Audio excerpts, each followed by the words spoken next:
రత్నగిరి అనే గ్రామంలో గోపాలం అనే పేద రైతు తన భార్య రాధతో కలిసి జీవిస్తూ ఉండేవాడు.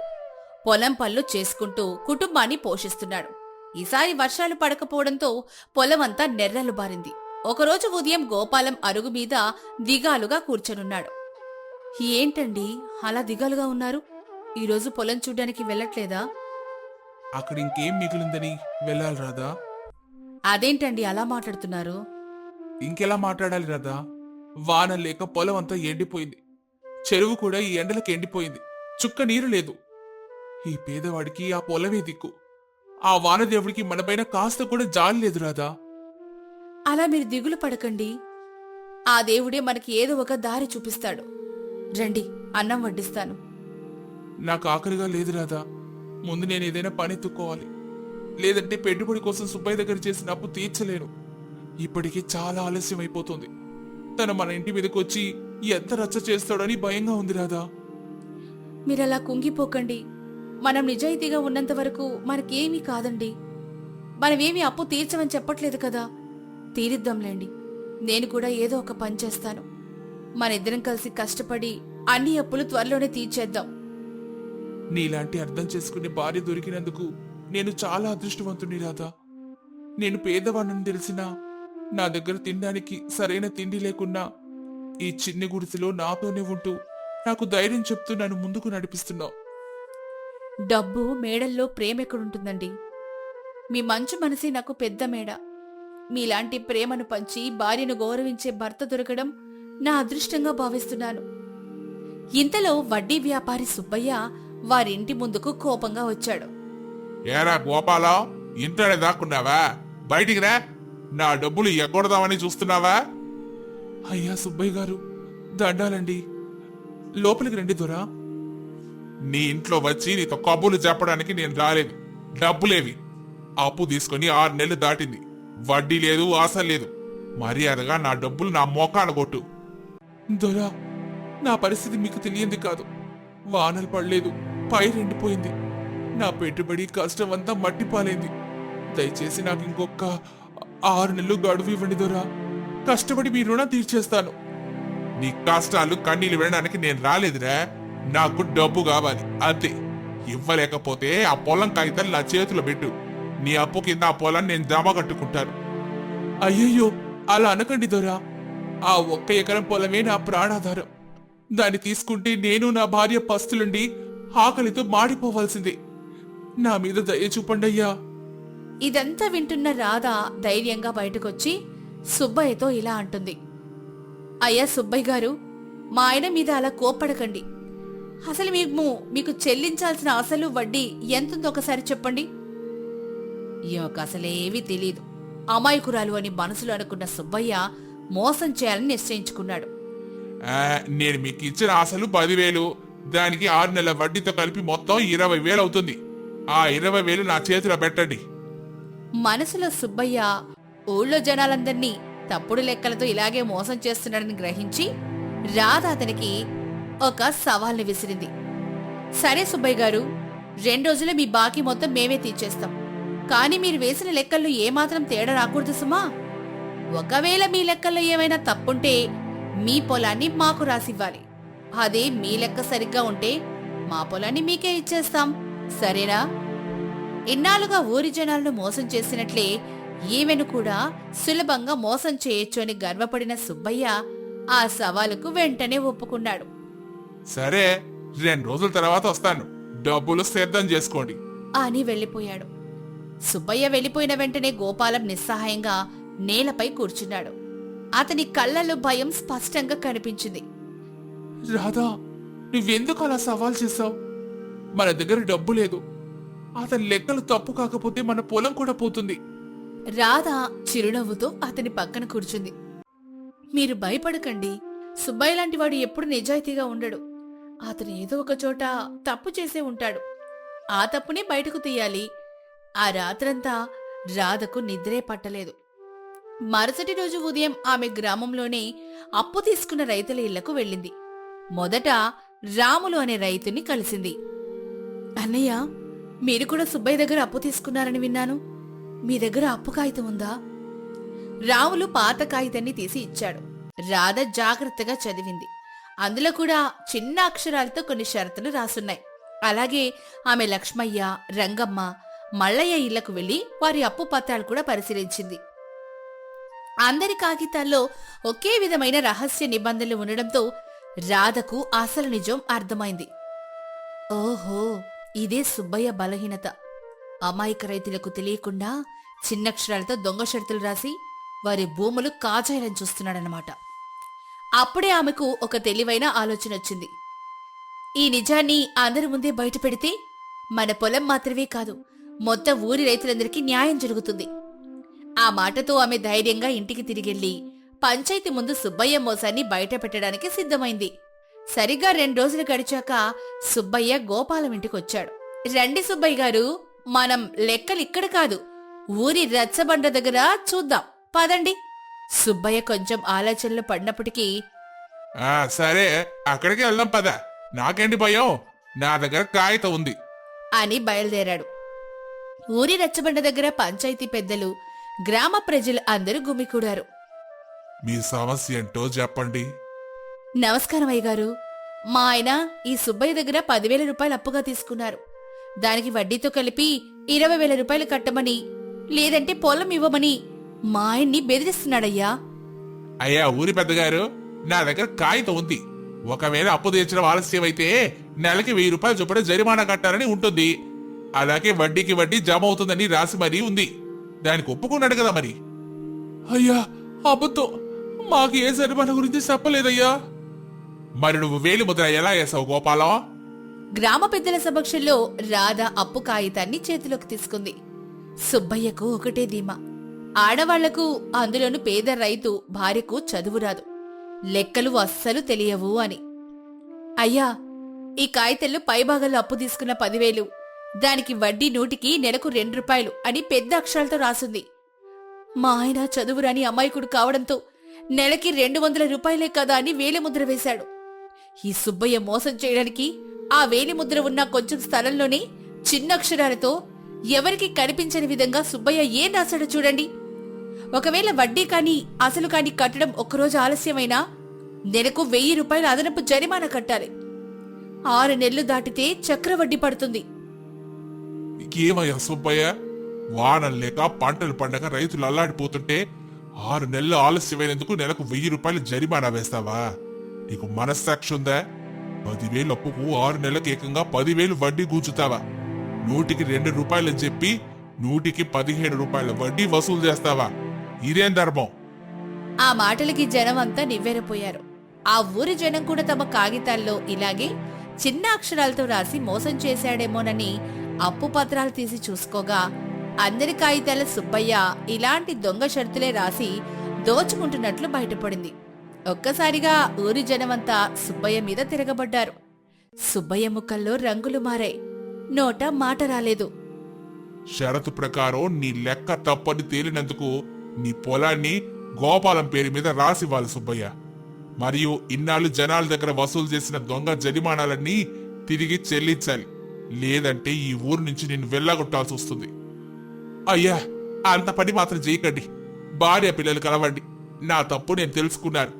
ఇంకెప్పుడు ఎవరిని మోసం చేయను. ఊరి జనం డబ్బులు వాళ్ళకి తిరిగి ఇచ్చేస్తాను. అలాగే గోపాల బాకీ మొత్తం మాఫీ చేయండి. అంతేగాని నా పొలం మాత్రం నాకే ఇప్పించండి అయ్యా. అయ్యగారు, అతని మోసం బయట పెట్టాలని నేనిదంతా చేశాను. నిజానికి మాకు ఎవరి పొలం వద్దయ్యా. అలాగే సుబ్బయ్య, నీ తప్పు నువ్వు తెలుసుకున్నావు. నీ పొలం ఎక్కడికి పోదులే. ఇక నుంచైనా జనాల్ని మోసం చెయ్యకు. అలాగేనయ్యా.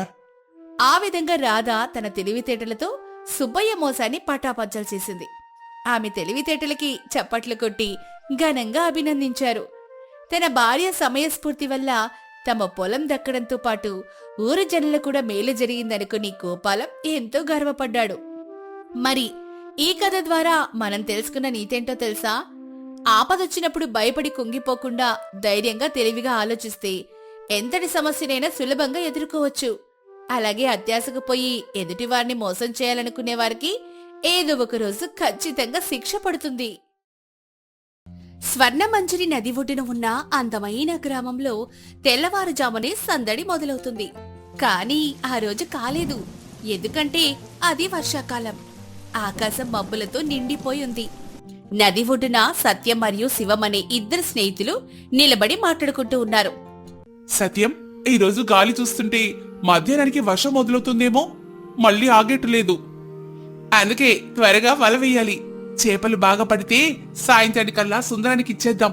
వాడు సంతలో అమ్మి డబ్బు అంత చేస్తాడు అని మాట్లాడుకుంటూ ఇద్దరూ నవ్వుకుంటూ వలను నీటిలో విసిరారు. ఇది వారి దినచర్య. వల వేసిన కొద్దిసేపటికి శివంకి ఎందుకో వల బరువెక్కినట్లు అనిపించింది. రే సత్యం, రారా ఇలా, లాగు లాగు, ఈరోజు వల బరువెక్కిందిరా అంటూ ఇద్దరు బలంగా లాగారు. వల నిండా పెద్ద పెద్ద చేపలు మెరుస్తూ ఉన్నాయి. సత్యం, చేపలు చాలా తాజాగా ఉన్నాయిరా, అందులోనూ అరుదైన రకం. ఈరోజు నీ తమ్ముడు మంచి ధరిస్తాడేమో. ధర ఎంత ఇచ్చినా పర్లేదురా, వాడి వ్యాపారం బాగా నడిస్తే అదే నాకు ఆనందం. వాడు బాగుండడం కంటే నాకు ఇంకేం కావాలి అని నవ్వుతూ బదులిచ్చాడు. నువ్వు నిజంగా అమాయకుడివిరా సత్యం. ఎందుకురా? ఏం లేదులే, పద అని ఏదో చెప్పబోయి మనసులోనే మాటను సమాధి చేసి ఆగిపోయాడు. ఆ తర్వాత ఇద్దరు చేపల బుట్టలు మోసుకుంటూ గ్రామ సంతకి చేరుకున్నారు. సంతలో సుందరం దుకాణం ముందు జనంతో కిటకిటలాడుతోంది. అయ్యా, అందరూ వరుసలో నిలబడండి, కొట్టుకోకండి, అందరికీ చేపలు దొరుకుతాయి అని సుందరం గట్టిగా చెప్తున్నాడు. ఇదంతా దూరం నుంచి సత్యం చూసి నవ్వుతూ ఉన్నాడు. సుందరం కూడా సత్యాన్ని చూసి నవ్వాడు. అన్నా, వచ్చావా అంటూ వీళ్ళ దగ్గరికొచ్చాడు. ఇప్పుడే వచ్చానులేరా. అన్నట్టు ఈరోజు మంచి చేపలు పడ్డాయి తెలుసా అంటూ చాలా సంతోషపడ్డాడు. సుందరం బుట్టలో చేపల్ని చూసి కూడా పెద్దగా స్పందించలేదు. మౌనంగా తూకం వేశాడు. అన్నా, కిలోకి 70 రూపాయలు పలుకుతుందన్నా. ఆ మాట వినగానే శివం ఆశ్చర్యపోయాడు. 70 రూపాయలా?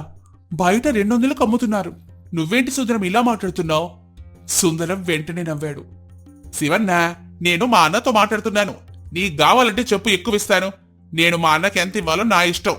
అయినా మా అన్నని నేను మోసం చేస్తానా అంటూ కారాకండిగా మాట్లాడాడు. సత్యం మాత్రం పర్లేదురా, నువ్వు చెప్పిందే ఇవ్వు, దానికి గొడవ ఎందుకు అని తమ్ముడిచ్చిన డబ్బు తీసుకుని వెళ్ళిపోయాడు. వాళ్ళు వెళ్లిన 5 నిమిషాలకి ఒక పట్టణం వ్యక్తి వచ్చాడు. అన్నా, మంచి చేపలు కావాలి. ఇవే తాజా చేపలు, ఇప్పుడే వచ్చాయి. కిలో 250 అంటూ వ్యాపారం మాట్లాడుతూ ఉంటే దూరం నుంచి ఆ మాట విన్న శివం ఆగిపోయాడు. సత్యం, విన్నావా? ఏమైందిరా? మీ తమ్ముడు నీకిచ్చింది 70, అమ్మేదేమో 250. వాడు నిన్ను మోసం చేస్తున్నాడ్రా. సత్యం చిరునవ్వు నవ్వుతూ, వ్యాపారంలో ఖర్చులుంటాయి కదా శివం, మనం కేవలం ధర మాత్రం చూస్తే ఎలా చెప్పు? ఖర్చులుంటాయిరా, కాని ఇంత మోసం ఉండదు అని స్నేహితుడితో చెప్పినా సత్యం ఆ మాటను పట్టించుకోలేదు. ఆ రాత్రి సుందరం ఇంట్లో తన భార్య నాగమణి డబ్బులు లెక్కబెడుతోంది. ఈరోజు లాభమెంతా? 16,000 దాటింది. నీ అన్నకి ఎంతిచ్చావు? 3,500. నాగమణి నవ్వింది. సుందరం కూడా నవ్వాడు. ఒక అమాయకుణ్ణి మోసం చేశాక తెలివి అనుకుని వెదవులు నవ్వి వెకిలి నవ్వది. ఇంకో పక్క సత్యం భార్యన్య సుగుణ ఏమో, ఏవండి, మీరిచ్చే చేపలకి మీ తమ్ముడిచ్చే డబ్బులకి అసలు సంబంధమే లేదండి, కాస్త ఎక్కువ అడగండి. ఏంటి సుగుణ, నువ్వు కూడా? మనం ఏమైనా పరాయోళ్ళమా? ఎక్కువ ఇవ్వమని గొడవ పడ్డానికి? వాడికి మిగిలితే మనకు కాక ఇంకెవరికిస్తాడు అంటూ తమ్ముణ్ణి వెనకేసుకుని వచ్చాడు. ఈయనకి మారడు అని మనసులో అనుకుని తన పనిలో తాను పడిపోయింది. మరుసటి రోజు మళ్లీ నది ఒడ్డున శివం మౌనంగా వల వేస్తూ ఉన్నాడు. ఏంట్రా, ఈరోజేం మాట్లాడట్లేదు, ఏమైంది అని మామూలుగా అడిగాడు. ఒక ప్రశ్న అడుగుతాను. నీ తమ్ముడు నిన్ను మోసం చేస్తున్నాడని ఒకరోజు నీకు తెలిస్తే? ఆ మాటకి సత్యం నవ్వేశాడు. అలా జరగదు. జరిగితే? సరే, నువ్వు అడుగుతున్నావు కాబట్టి చెప్తున్నా. అప్పుడు వాడిని ద్వేషించను, ఎంతైనా వాడు నా తమ్ముడు కదా అనగానే శివం మౌనంగా తల ఊపి ఊరుకున్నాడు. ఇలా ఇద్దరు మాట్లాడుకుంటూ ఉండగానే ఆకాశంలో ఊరు వినిపించింది. కొన్ని చినుకులు పడ్డాయి. సత్యం పైకి చూసి, ఏంట్రా, ఈ వర్షాలు ఇప్పట్లో ఆగేలా లేదు? శివం దూరంగా నదిని చూశాడు. నీటి ప్రవాహం మెల్లగా పెరుగుతోంది. నది పోటు మీదురా సత్యం. ఇవాళ ఎక్కువ దూరం వెళ్ళొద్దు, ప్రవాహం పెరుగుతోంది అని చెప్పాడు. ఇద్దరు సరే అనుకుని పట్టిన చేపలతో ఇద్దరు సంతకు బయలుదేరారు. సంతలో జనాలు తక్కువయ్యారు. వర్షం కారణంగా కొనేవాళ్ళు కూడా తగ్గిపోయారు. సత్యం చేపల బుట్ట దించి, సుందరం చూడు, అరుదైన చేపలు దొరికాయిరా. సుందరం చేపల్ని చూసి, అన్నా, ఇవాళ ధర ఇంకా పడిపోయింది. అవునా, ఎంత? కిలోకి 50. శివం కోపంగా, నిన్న 70 అన్నావు, ఇవాళ 50రా. ఒక రోజులో ఏకంగా 20 తగ్గిందా? వర్షం పడుతోంది, సంతలో ధర నా చేతిలో లేదుగా. ఇద్దరూ డబ్బులు తీసుకుని ఎవరింటికి వాళ్ళు వెళ్ళిపోయారు. శివం కోపం ప్రకృతి తీసుకుందేమో కాని ఆకాశం ఒక్కసారిగా చీకటిగా మారింది. గాలి వేగం పెరిగింది. ఉరుములు మెరుపులు. గ్రామాధికారి డప్పు కొట్టించాడు. అందరికీ తెలియజేయనిదేమనగా, ఎవరూ నది దగ్గరికి వెళ్ళొద్దు, భారీ వరదొచ్చే అవకాశం ఉంది. శివం వెంటనే సత్యం ఇంటికి పరిగెత్తాడు. సత్యం, సత్యం, రేపు చేపలకు వెళ్ళొద్దురా. సరేలేరా అంటూ ఇద్దరు కాసేపు ఆప్యాయంగా మాట్లాడుకున్నారు. తమ్ముడు చేసే మోసం శివ నాలుక మీద ఉంది కాని చెప్పడానికి సహించట్లేదు. ఇలా రోజులు గడుస్తున్నాయి. వర్షం మరింత ఉధృతమైంది. 2 రోజుల్లో వర్షం తగ్గుతుంది అనుకున్నారు. కాని ఇంకా పెరుగుతోంది. సంత మొత్తం నీట మునిగిపోయింది. గ్రామస్తులంతా ఒక్కచోట చేరారు. అయ్యయ్యో, ఇప్పుడు సరుకులు ఎక్కడ కొనాలండి? మేం పట్టుకునే చేపలు ఎక్కడమ్మాలి అని అందరూ మాట్లాడుకుంటూ ఉన్నారు. గ్రామాధికారి తనకి తోచిన సలహాలిస్తున్నాడు. అలాంటప్పుడు గొడుగేసుకుని సుందరం అక్కడికొచ్చాడు. ఇప్పట్లో వర్షం ఆగేలా లేదు. చేపలు అమ్మాలంటే నాకు అమ్మేయండి, కాకపోతే ధర తక్కువ. మామూలుగానే తక్కువ ఇస్తావు, ఇక ఇలాంటప్పుడు ఇప్పుడు మంచి ధర ఎలా ఇస్తావులే. నేను కొంచెం కష్టమైనా పట్నంకి వెళ్ళి అమ్ముకుంటా అని తన బుట్ట తీసుకుని శివం వెళ్ళిపోయాడు. సత్యం ఏం మాట్లాడలేకపోయాడు. ఒక పక్క తోడబుట్టినవాడు, ఇంకో పక్క ప్రాణ స్నేహితుడు. తర్వాత రోజు సత్యం చేపలు పట్టుకుని సుందరం దగ్గరికి వెళ్ళాడు. అన్నా, చేపలు పట్టుకొచ్చావా? సంత ఇలా అయిపోతుందని తెలియలేదురా. సుందరం బుట్టలో చేపలు చూసి, ఇంకో 2 గంటల్లో ఇవి పాడైపోతాయి, కిలోకి 30 రూపాయలు పలుకుతాయనుకుంటా. అనగానే సత్యం ఒక్కసారిగా దిగ్భ్రాంతిగా చూశాడు. 30 రూపాయలా? అవునన్నా, మరీ 30 అంటే కష్టం కదరా అని ఏదో చెప్పబోతుంటే నాగమణి కల్పించుకుంది. బావగారు, మా ఆయన కొనకపోతే ఈ చేపలెవరుకుంటారు? ఆలోచించండి అని చెప్పడంతో సత్యం ఏం మాట్లాడకుండా మౌనంగా తలదించుకున్నాడు. ఇంతలో అక్కడికి శివం వచ్చాడు. రే సత్యం, నువ్వు వీడికి అమ్మద్దు. వీడికి రక్త సంబంధం కాదురా, డబ్బు సంబంధం ముఖ్యం. నమ్మిన వాళ్ళని మోసం చేసి గొప్పగా భావించే రకం. నువ్వు నాతోరా అని చెప్పి తీసుకెళ్లిపోయాడు. శివం, ఏం చేద్దాంరా, పాడైపోతాయి. పాడైనా పర్లేదు, మన గౌరవం మాత్రం పాడవకూడదు. సత్యం బుట్టనెత్తుకున్నాడు. వెళ్ళండి వెళ్ళండి, సాయంత్రానికి మీరే తిరిగొస్తారు అని వెకిలి నవ్వు నవ్వాడు. అవన్నీ పట్టించుకోకుండా సత్యం శివం ఇద్దరు సత్యం ఇంటి దగ్గర కూర్చున్నారు. ఏవండి, ఈ ఊరి సంత ఒక్కటే ఉందా? బయట సంతలో అమ్ముకుందాం. అయిన వాళ్ళని గుడ్డిగా నమ్మితే ఇదే పరిస్థితి. అతని గురించి వదిలేయండి, పక్క ఊరి సంతలో వీలవుతుందేమో కనుక్కోండి అనగానే శివం, అవును చెల్లెమ్మా, సరిగ్గా చెప్పావు. ఏంటి ఆలోచిస్తున్నావు? పద అంటూ ఇద్దరు పడవలో పక్క గ్రామానికెళ్లారు. కాని అక్కడ కూడా అదే పరిస్థితి. సంత లేదు. సత్యం నిస్సహాయంగా శివం వైపు చూశాడు. నువ్వు చెప్పిందే నిజమైందిరా శివం, వాడు నన్ను మోసం చేస్తున్నాడు అని మాట్లాడుకుంటూ గ్రామం మధ్యలో ఉన్న భారీ మర్రి చెట్టు దగ్గరకొచ్చారు. అలసిపోవడంతో ఇద్దరూ అక్కడ కూర్చున్నారు.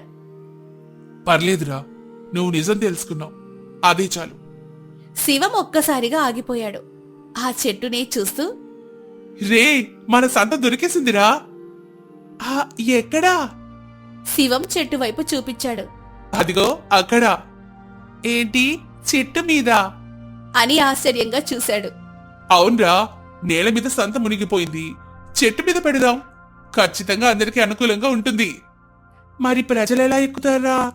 మెట్లు కడదాంరా, తాళ్ళు కడదాం, వెదురు పలకతో అరుగులు కూడా కట్చేద్దాం అని మొత్తం వివరంగా చెప్పాడు. సత్యం కూడా ఒప్పుకున్నాడు. పెద్ద కొమ్మల మీద వెదురు వేదికలు, చుట్టూ తాళ్ల కంచెల మెట్ల ద్వారా పైకెళ్లే దారి. సంత పూర్తయిపోయింది. కిందేమో వరద ఉధృతంగా ప్రవహిస్తుంటే పైన మాత్రం ఒక కొత్త ప్రపంచమే సిద్ధమైంది. దానికి గ్రామ పెద్ద నవ్వుతూ, సత్యం, ఈ సంతను ప్రారంభించేది నువ్వే. నీకోసమే నీ స్నేహితుడి అద్భుతాన్ని సృష్టించాడురా. అనగానే సత్యం చాలా సంతోషించి శివం వైపు చూస్తూ మొదటి బుట్టను వేదిక మీద పెడతాడు. కాసేపటికే చెట్టు మొత్తం సందడిగా మారిపోయింది. ఈ కథ ద్వారా తెలుసుకున్న నీతి ఏంటంటే, ఒక్కోసారి రక్త సంబంధం కంటే స్నేహబంధం చాలా గొప్పది.